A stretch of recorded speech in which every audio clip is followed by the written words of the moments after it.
జై తెలుగుదేశం, జై తెలుగుదేశం, జై ఎన్డీఏ, జై ఎన్డీఏ.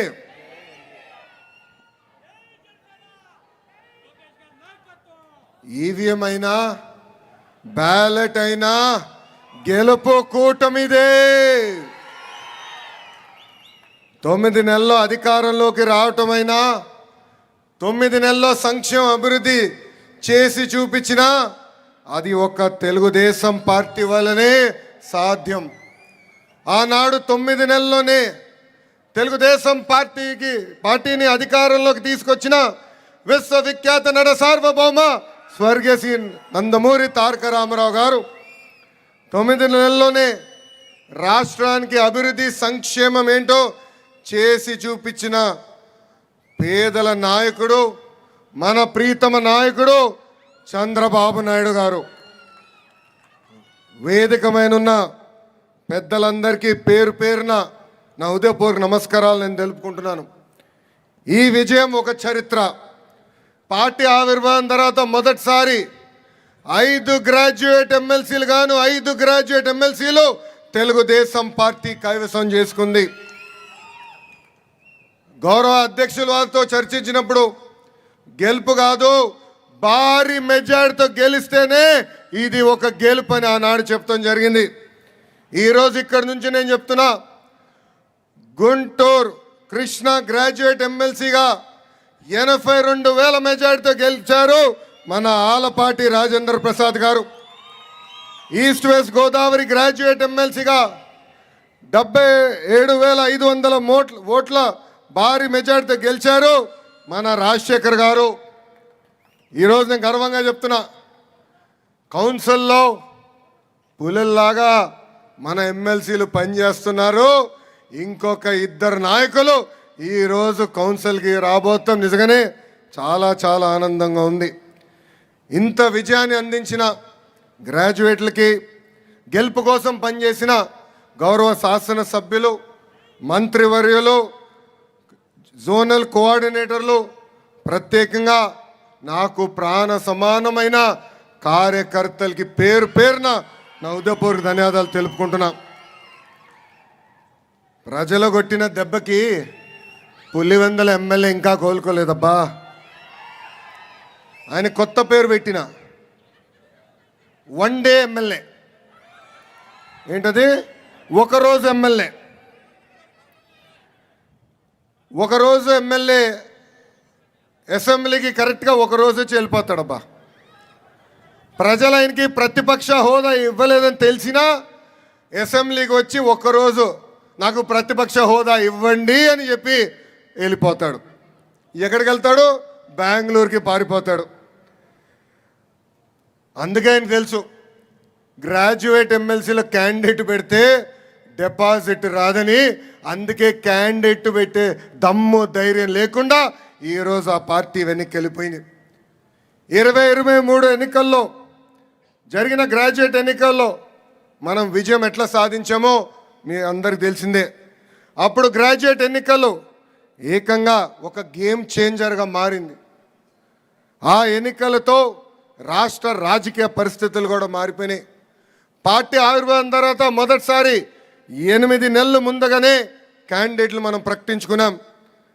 ఒక వెస్ట్ రాయలసీమ గ్రాడ్యుయేట్ ఎమ్మెల్సీగా రామ్ గోపాల్ రెడ్డి గారు ఏమి, ఈస్ట్ రాయలసీమ గ్రాడ్యుయేట్ ఎమ్మెల్సీగా ఒక కంచర్ల శ్రీకాంత్ గారు ఏమి, ఉత్తరాంధ్ర గ్రాడ్యుయేట్ ఎమ్మెల్సీగా చిరంజీవి గారేమి ఆ రోజు ఒక ఘన విజయం సాధించారు. ఆ ఎన్నికల దెబ్బకే వైకాపా దిమ్మ ఆనాడే తిరిగింది. ఆ రోజు నుంచే సీన్ రివర్స్ అయింది. కట్ చేసి ముందుకు చూస్తే 164 సీట్లతో ప్రజాప్రభుత్వం ఆంధ్ర రాష్ట్రంలో ఏర్పడింది. ఒక పక్కన మోడీ గారు మేనియా, ఇంకో పక్కన బాబు గారు బ్రాండు, ఇంకో పక్కన నాకు అన్న సమానమైన పవన్ అన్న పవర్ దెబ్బకి వైకాపా దిమ్మ తిరిగింది, దుకాణం బంద్ అయింది. అసలు దేశానికి సంక్షేమం పరిచయం చేసిన వ్యక్తి అన్న ఎన్టీఆర్. వైకాపా ప్రభుత్వంలో 5 ఏళ్ళు చేయని సంక్షేమం మన ప్రభుత్వ అధికారంలోకి వచ్చిన మొదటి 9 నెలల్లో చేసి చూపించాం. మొదటిది పెన్షన్. ఇక్కడున్న కార్యకర్తలు అందరూ ఆలోచించాలి. 2014లో చాలని 200 రూపాయల పెన్షన్ని ఒకే సంతకంతో 5 రెట్లు పెంచి 1000 రూపాయలు చేసిన ఘనత మన నాయకుడు చంద్రబాబు నాయుడు గారి. అంతేకాదు అదే 1000 రూపాయల పెన్షన్ని తిరిగి 2000 రూపాయలు చేసిన ఘనత కూడా మన నాయకుడు చంద్రబాబు నాయుడు గారిది. ఈరోజు మన ప్రభుత్వ అధికారంలోకి వచ్చిన మొదటి నెలలోనే 3000 రూపాయల పెన్షన్ని 4000 రూపాయలు చేసిన ఘనత కూడా మన నాయకుడు చంద్రబాబు నాయుడు గారిది. అంతేకాదు దివ్యాంగులకి 3000 రూపాయల పెన్షన్ గతంలో వస్తే ఒకే ఒక సంతకంతో 6000 రూపాయలు చేశారు. ఇంకా ఏకంగా బెడ్కి పరిమితమైన ఇబ్బంది పడుతున్న వాళ్ళకి ప్రతి నెల మన ప్రభుత్వం 15,000 రూపాయలు ఈరోజు పెన్షన్ ఇస్తాం జరుగుతుంది. అంతేకాదు 198 అన్న క్యాంటీన్ తిరిగి ప్రారంభించాం. దీపం పథకం ద్వారా ఇప్పటికీ 1 కోటి కుటుంబాలకి ఈ స్కీమ్ వర్తించింది. వచ్చే మే మాసంలో తల్లికి వందనం కింద ఎంతమంది బిడ్డలున్నా చదువుకుంటున్న బిడ్డలకి 15,000 రూపాయలు మన ప్రభుత్వం అందజేయబోతుంది. అంతేకాదు మే మాసంలో అన్నదాత సుఖీభవ కింద రైతులకు కూడా డబ్బులు అందజేసే బాధ్యత మన ప్రభుత్వం తీసుకోబోతుంది. ఇంకా 20 లక్షల మందికి ఉద్యోగాలు కల్పిస్తామని మేనిఫెస్టోలో భారతదేశ చరిత్రలో ఏ పార్టీ చేయని విధంగా దమ్ము ధైర్యం ఉన్న పార్టీ తెలుగుదేశం పార్టీ మేనిఫెస్టోలో పెట్టింది. ఈ గ్రాడ్యుయేట్ గెలుపు యువతది. ఆంధ్ర రాష్ట్ర యువకులకు నేను చెప్తున్నా, మాకు మీరు బాధ్యత పెంచారు. ఒక పద్ధతి ప్రకారం డిఎస్సి నిర్వహిస్తాం. జాబ్ క్యాలెండర్ కూడా ఒక పద్ధతి ప్రకారం నిర్వహిస్తాం. అంతేకాదు ఈ నెల అంటే మార్చి నెలలోనే 16,347 టీచర్ల పోస్ట్ భర్తీ చేసే మెగా డిఎస్సి కూడా మన అనౌన్స్మెంట్ చేసి గతంలోనే చేశాం. ఇప్పుడు ఏకంగా ఆ కార్యక్రమం కూడా అంటే నోటిఫికేషన్ ఇస్తాం. ఇప్పటికే 6,78,000 కోట్ల పెట్టుబడి తీసుకొచ్చాం. ఆ పెట్టుబడుల ద్వారా దాదాపు 4,28,000 మందికి ఉద్యోగాలు కల్పించడానికి అవకాశం రాబోతుంది. ఒక టీసీఎస్ కానీ ఆర్సిలర్ మిత్తల్ కానీ ఎన్టీపీసీ గ్రీన్ కానీ బీపీసీఎల్ కానీ రిలయన్స్ ఇండస్ట్రీ కానీ ఎల్జీ ఎలక్ట్రానిక్స్ కానీ ఇలా అనేక పరిశ్రమలు ఆంధ్ర రాష్ట్రానికి మన ప్రభుత్వం తీసుకొచ్చింది. ఇంకా గత ప్రభుత్వం తీసుకున్న చెత్త నిర్ణయాలు కూడా మనం రద్దు చేస్తాం జరిగింది. దాంట్లో భాగంగా ల్యాండ్ టైటిలింగ్ యాక్ట్ మనం రద్దు చేశాం.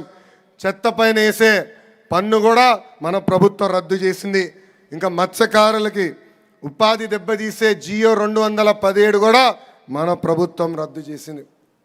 కేంద్రంలో ఉన్న ప్రధానమంత్రి నరేంద్ర మోడీ గారి సహకారంతో ఎప్పుడు లేని విధంగా మన రాష్ట్రాన్ని మనం అభివృద్ధి చేసుకుంటున్నాం. గతంలో మనం చూసాం అమరావతి పనులు వేగంగా జరిగే సమయంలో అడ్డంగా పడుకుని పనులని ఆపేశారు. ఆగిపోయిన పనులు కూడా తిరిగి ఈ నెలలో ప్రారంభిస్తున్నాం. దానికి కేంద్ర ప్రభుత్వం 15,000 కోట్ల రూపాయలు సహాయం చేశారు. ఇంకా పోలవరం పనులు కూడా దారెక్కింది. మొన్నే నిర్వాసితులకి 1,000 కోట్ల రూపాయలు మన ప్రభుత్వం అందజేసింది. గతంలో మూసేస్తున్నారు.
మనోడు నేర్చుకోవాలి.